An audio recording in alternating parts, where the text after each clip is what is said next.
All right, ladies and gentlemen, we're back and we have another special guest on the line. Today, we are diving back into the world of YouTube. We have Jeremy from a YouTube channel that is called What the Hales. And Jeremy, we want to welcome you to the After Hours show. Thanks for having me. I've been busting Ghost all day today, and what a great thing to come in on that theme song. Yeah, and we'll talk about that a little bit too. And kind of on that note, I think this is the first time I've ever had the chance to say this in a professional interview. So I'm gonna seize the opportunity. What the hell's going on, man? There you go. I had a hails of a great day today. It has just been incredible in Florida. We recently purchased property, and we've been having hails of a good time just working on the property. Awesome. And yeah, again, so we're in Florida ourselves, so we want to welcome you to. Now, I know you came from Ohio, so when I say welcome to the cold weather, it's probably a little different for you. It's absolutely incredible. You guys are so spoiled in the winter. I mean, I literally can feel my fingers. They don't feel like they're going to fall off from frostbite. Right. It's just amazing. It's just amazing down here in Florida. We love it. Good. New animals. Spiders are bigger down here, a lot bigger. Spiders are bigger. It just happens to be that you guys have bacon walking around everywhere. I'm getting them on all of my cameras at night. Absolutely love it. I see the tiny little bacon strips. I see big bacon strips. Can never have enough bacon. Yeah, yeah, that's funny that you picture that because that's what they are. I've never thought of it like that, but they're literally bacon strips with legs. Yeah, pretty much. That's what it amounts to. Nice. So for all of our listeners, we're talking to Jeremy from What the Hales, a YouTube channel. Everyone should go check it out. And Jeremy, we're going to put a clickable link on our website right on the homepage so people can click it. Takes them right to your channel. And again, so for all of our listeners, a YouTube channel, not a small one by any means. And I don't know, Jeremy, if you keep up to date with your stats and kind of where you're at right now. I do. I typically watch my analytics like crazy, but that's because I am, I suppose we consider ourselves professional YouTubers, even though I don't know how professional we actually are, but right. we do look at our stats. Most people, when they look at a YouTube channel, the very first question they have is, how many subscribers do you have? And the truth is, subscribers mean nothing. Views mean everything. And so what we want is views more than we ever want subscribers. Now, we love subscribers and we want subscribers, but views, that's what we really, really keep track of. Good. For all of our listeners, too, to fill all of them in. So anyone on the radio right now or streaming, watching this interview, Jeremy, What the Hales channel is at 338,000 subscribers. And then as far as views, it's 87 million views. We're getting close to that 100 million view mark soon. You doing anything special for that? I don't know. George, you think we should go live for 100 million views? She's packaging in the background. She has her earbuds in. Apparently, we're doing nothing special for. There you go. Perfect. Views. That's okay too. Now, again, so we're going to kind of jump right into it. I'm sure you get this question a lot for our listeners. So Jeremy and George, what they do, and I would say I'm very impressed with your survival skills, but I would also say the majority of what you do is kind of just, you call it treasure hunting, but for some people who watch it on TV, going into storage lots and things like that, buying units and kind of seeing what they can do, turn a profit, that whole thing. But what gets you started in that? That seems like a very odd hobby for a kid to say, I want to buy a unit today. I have always had a draw towards auctions. The earliest auction I can remember going to was an estate auction as a kid. I was a teenager, and I remember buying a blow dart gun for $1 and thinking, this is the greatest thing in the world. I mean, it's just, I couldn't believe it. I got this thing for $1. And after that, I mean, I was just hooked. I think I was hooked before then, but that's just the very first one I can think back to. And then storage units it literally is a treasure hunt. So you can see some of the stuff, but you can't see all of the stuff. So I just recently bought one for $75, and all you could see was the ladder. The box was hiding about $500 worth of chainsaws. On the video, we go, well, it's about $300. We always undervalue things on the video, but you got $500 in chainsaws. You got a leaf blower. You got, it was $1,000 profit unit that I bought for $75, and that's fun. You spend $75 and you go, man, there's 1,000 right here, easy. That's a ton of fun, and it gets very addicting. Yes. As a matter of fact, after tonight with you, I go on another show. It's called AA, and it's not to be disrespectful to anybody who's in AA, but the AA that I'm a part of is Auctions Anonymous. I'm so addicted that I'm on a show every Thursday night called Auctions Anonymous. And that's okay. That's perfectly fine. I'm sure we have our own things that are very similar to that as well. Now, kind of getting started in kind of the whole auction thing, I know, and the only term I know relates to kind of gambling. I'm not trying to insinuate that that's what it is, but how do you begin to start that bankroll, right? Because some of these units can be from the low end of the money spectrum to the high end. Like I've seen sure. Just doing some research, you're paying like $1,500 for some of these units. Oh yeah, so, we'll pay much more. But yeah, here's the thing we always teach on the channel on YouTube. We teach you how to make money in what we call not being unemployed, but being fun employed. If you want job security, work for yourself. It's all determined based on your passion, your drive. Your success is based upon you, not somebody else. No matter what happens, whether it's a pandemic, it's you. And so, to be quite frank, we thrived. I mean, we did better than we've ever done during the pandemic. But that also means we don't gamble. And so the gamble aspect of buying storage units, there are some people that'll go, well, I saw somebody be extremely successful. I saw Jeremy buy a unit for $1,500 and he's going to flip it, all the contents for $50,000. And then they go, well, I just got stimulus money. I'm going to go spend it all on a unit. And then they're upset because it's garbage. You have to buy the right unit. You have to buy the right way. And we teach you the little nuances of all of that in the videos that we put up on YouTube. So for example, if you see a bunch of garbage bags, the unit goes up, you see a bunch of garbage bags. If it looks like garbage, what's your first instinct? I'm not going to go for it, or I'm just going to look past it. I'm going to look for the other items. Okay, there you go. If it looks like garbage, it almost equivalently, it's going to be garbage. So if it's nice and neatly stacked in totes and it looks like somebody actually cared, what do you think is going to be in there? Something they care about. Something they cared about. So probably something worth money. So, just little things like that. If it looks like garbage, it's probably garbage. If it looks like it might have something worth value, it probably does.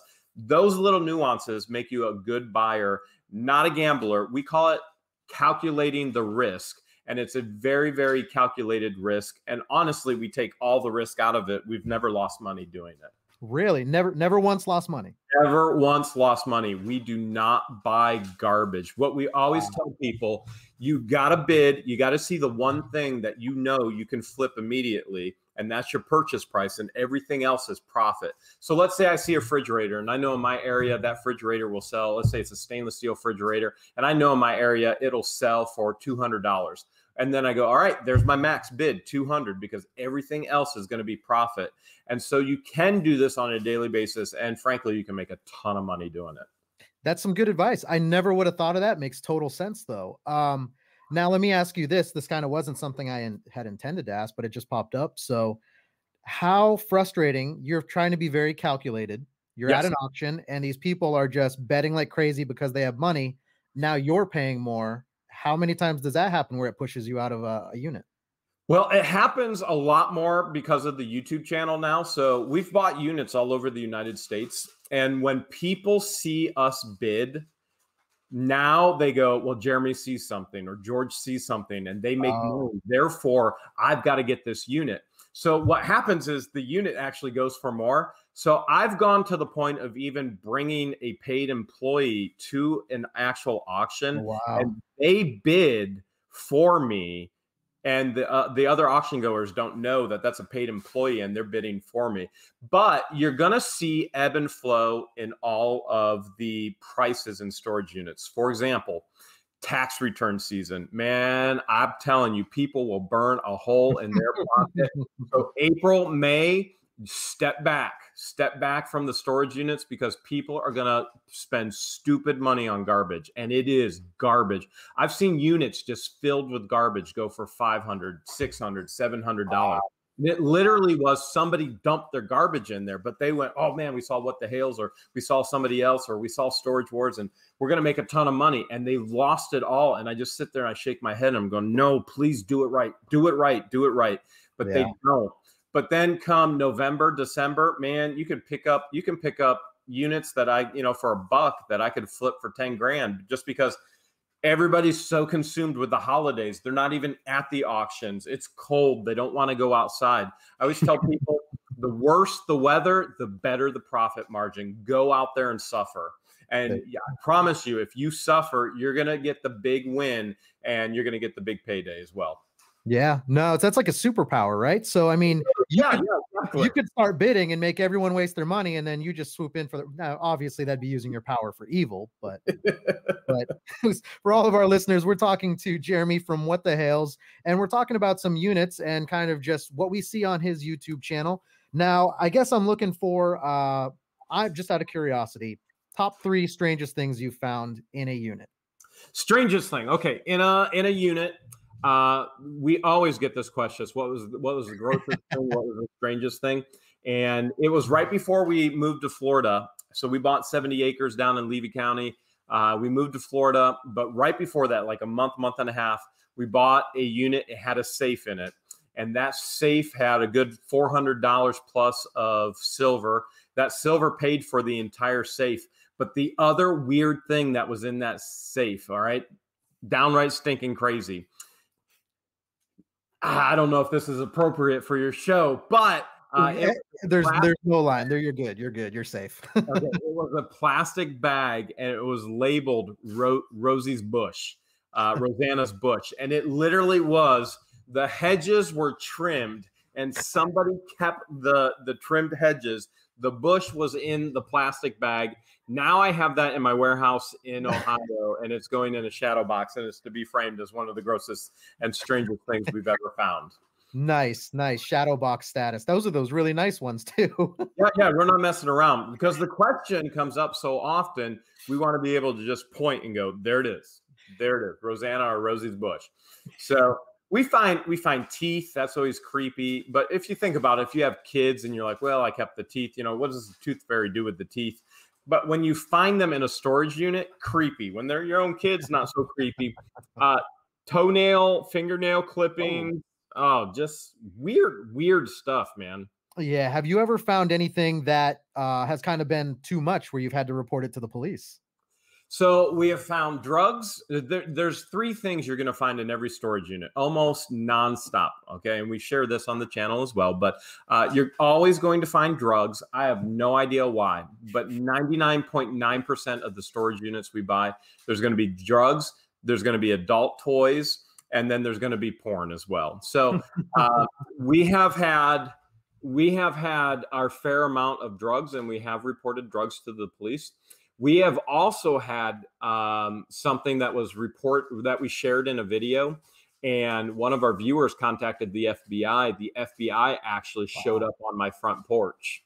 Wow. So, yeah, I mean, you find anything you can think of, you literally will find. I would encourage our listeners to go now. Now it's a treasure hunt for them. They got to go through all your videos, and they got to figure out exactly what it was. So for all of our listeners, we're talking to Jeremy from What the Hales, a YouTube channel, but also What the Hales can be found on Facebook, on Instagram. You're also on eBay. So and I might be wrong, but some of the stuff we see in your videos, is it possible for our listeners to go and purchase that? So I've got a few employees up in Ohio. They've taken some of the items that viewers will request and say, hey, I really like to get my hands on that. And the easiest way for us to do that is just throw it up on eBay. And so it's What the Hales, eBay ID, What the Hales. And so viewers can jump in and try and get some of those iconic items. The other thing that we do, though, is every Sunday night, we do a live stream at 9 p.m. Eastern Standard Time. And George and we will literally run a live auction from a live stream on YouTube. And our viewers can what we'll do is we'll sell bulk lots. So let's say we get 50 knives and we get a ton of knives. Well, some of those knives can be worth $200. Some of them can be worth $5, but we'll throw them all together in a lot. We'll auction them off so that our viewers can actually resell them and make money. So they'll get a deal and they'll be like, oh, well, that's a $200 knife. There's 50 other knives. I paid $200 for it and everything else is profit. So we'll do that as well. We'll actually host our own auction from our YouTube channel every Sunday at 9 p.m. Eastern Standard. That's cool. And I don't know if you've ever thought of it like that, but in a way, you're almost teaching some of the people that want to get into this how to look for things, how to buy things, but also from someone they trust. Exactly.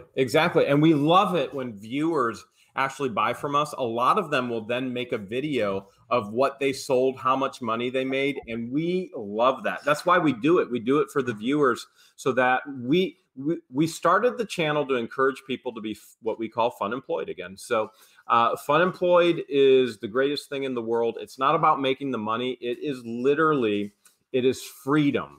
It's freedom of your own schedule to do what you want to do when you want to do it. I literally spent all day on the tractor today, and my tractor is sexy. It's just downright sexy. I spent all day on the tractor because I'm fun employed and I could. And so we want to encourage people to do that same thing. So that's why we even exist. That's why we put it out there. And we try to educate why we entertain. George always says, really what we are is edutainers. So we're educating as we entertain edutainers. Gotcha. Now, kind of on the note of we're talking about things that you find in videos. Some of it goes on eBay. What do we do with the stuff that we don't see on eBay? So obviously you sell some to make a profit, get your money back. Is there stuff that you keep? Do you have a room that's just like shrine's the only word that's coming to mind? It's not the right word, but it's the only one. Do you really collect anything? So here's the nice thing. George and I don't collect too much, but if it's Ghostbusters related, I love Ghostbusters. I grew up wanting to be a Ghostbuster, pretending to be a Ghostbuster. So I have display cases in Ohio with Ghostbuster items. I don't have one here yet in Florida. We're building a 10,000 square foot warehouse. We're going to build a home on the property as well. And then we'll get a Ghostbusters shrine or display case, however. But other than that, everything either gets sold online, it'll get sold to the public through Facebook Marketplace, Craigslist, Let It Go. So I have employees that work on just eBay. I have an employee that works on just Facebook Marketplace, Let Go, all of those local pickups. And the other thing we'll do is we'll send it to a local auction house. If it's not being sold in those venues or to our viewers through a Sunday night live stream auction, then it'll either be donated, and we donate a ton, and we donate in bulk.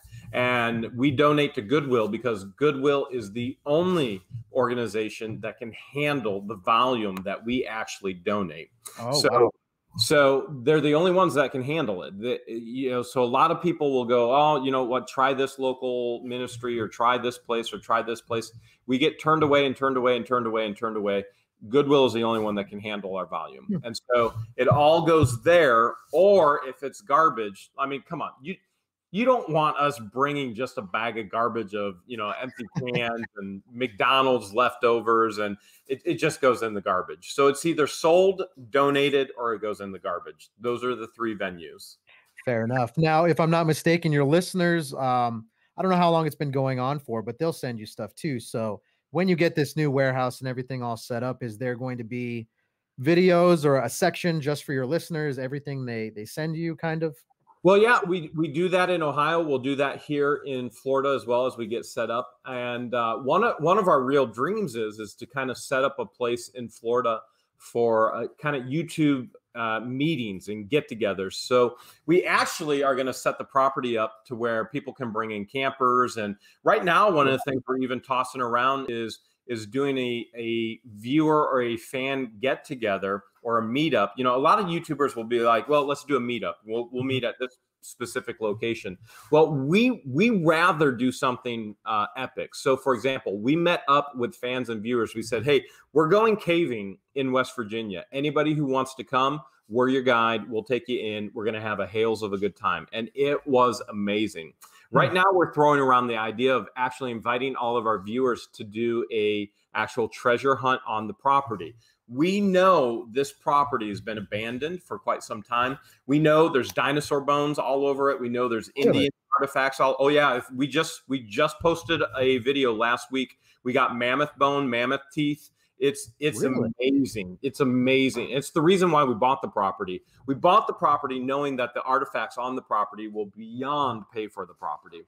And these were just our test to see if we could find it. And we were dead right and dead on. Calculated risk again. It's just like buying storage units. Buying property is just like buying storage units. But what we want to do is we want to do a metal detector event. So anybody who wants to treasure hunt, bring a metal detector. We've got 70 acres. And that's one of the things George and I are tossing around right now. Not only is it a meetup, it is a literal treasure hunt on the property. All right, let's all go treasure hunting on What the Hales property. Yeah, that's an awesome idea. Now you might even see some of our listeners there. We're not far from Levy County. We're a little bit northern towards like Gainesville and Ocala area, but yeah, so our show, we talk about a lot of we stay away from the politics, but we will talk like urban legends and that kind of stuff too. So I'm sure you'll see some of our listeners out there if you do that. How cool. That would be amazing. That really would. So kind of another question that I have is let me see. So I guess if we had listeners that were going to go and start getting into this, what advice would you have for them? We talked a little bit about calculated risks, what to look for. What are some of the other common mistakes you see people making getting into this? I feel bad saying hobby, this skill, this thing for the first time. It could be, well, that there's one thing you said, you feel bad with it being saying hobby, but it can be a hobby. So your hobby can become your side hustle, which can become your main hustle. Right. And so that's probably, you just said, hey, you know, what pointer would you give? Just go to an auction. Go to an auction, a live auction, if you can. Mm-hmm. You want a live auction because you can see it and you can smell it. You've got to use your senses when you're buying. If it smells like rotten, you know, beef carcasses, you know, you don't want anywhere near that. There's no value. Right. There's no value in it. You're gonna have to trash it all just because you'll never get the smell out of it, and therefore you're never ever going to be able to resell it. So you really, the first thing is just go to an auction and just observe. Now, COVID has changed a lot of the auction formats, so a lot of things have turned to online. Online isn't your best bet for starting out. You really want to hone in your skills before you start buying online, because you kind of got to figure out shit, you know, like anything, you get better at it as you do it. So you want to hone in your site, but that smell is so important. You want to go to an auction. You want to kind of get the lingo down. You want to get the norms down and the expectations. But there's lots of different things that we teach people. Always bring your driver's license. You got to have ID. Always bring a lock. If you win a locker, you gotta throw a lock on it, and always bring cash. 99% of them are cash only. Very few are credit card. Start with one. Now, many people have excuses and they go, well, I can't do this because I don't have a way to transport it. Well, rent a vehicle and you know, whether it's U-Haul or whatever it is, Penske, I don't care. Rent the truck to move it if you need to move it, but calculate that into your purchase price so you know you're making profit. Or people will say, I don't have room. Well, here's the amazing thing. You're buying a storage unit. Guess what? That's their business. They sell rooms. So you need to calculate that in. You may not even have to actually touch it. You could buy a unit. You could list it on Craigslist. Let's say you go to a storage unit auction. You buy a unit for $100, right? And you're like, I don't have a truck and I don't have anywhere to put it. Who cares? Rent the unit for a month, all right? Many of these places will give you a special deal, $1 for the very first month. Right. Whatever. Yeah. So rent it for a month, just take pictures of it and post it on Craigslist. You'll probably double your money within a week. So you may never even have to touch it. There are auction houses, and we did a video on this teaching people this. You don't have to touch it. There are auction houses. You just call them. They will come and pick it up. They'll haul it all away, and they take a higher percentage of the sales, but they sell it all for you. So we did an entire video teaching people, hey, you can buy units and never have to touch it. There you go. you also have to trust your auction house that if they find thousands of dollars in something, that they're going to let you know. So, for me, I want to find that thousand. There really is no excuses. Start small, make small mistakes, then go big, make no mistakes. That makes a lot of sense too. And yeah, and it's just like anything else too. There's a learning curve, I'm sure. So for all of our listeners, we're talking to Jeremy from What the Hales. And Jeremy, before we get out of here, I didn't know if you had any closing thoughts, anything you want to promote. Truly appreciate you taking the time to do this, but the floor is yours. Oh yeah, well, I appreciate you inviting me. And the only thing I'd like to say is get out there, go have fun, Florida. There is a reason why this Ohio boy came to Florida, because I can increase my business 100-fold, because there's more treasure here to find than Ohio. You literally never know, any day, every day, what the Hales you're going to find. I like that. And for all of our listeners, that's What the Hales is going on.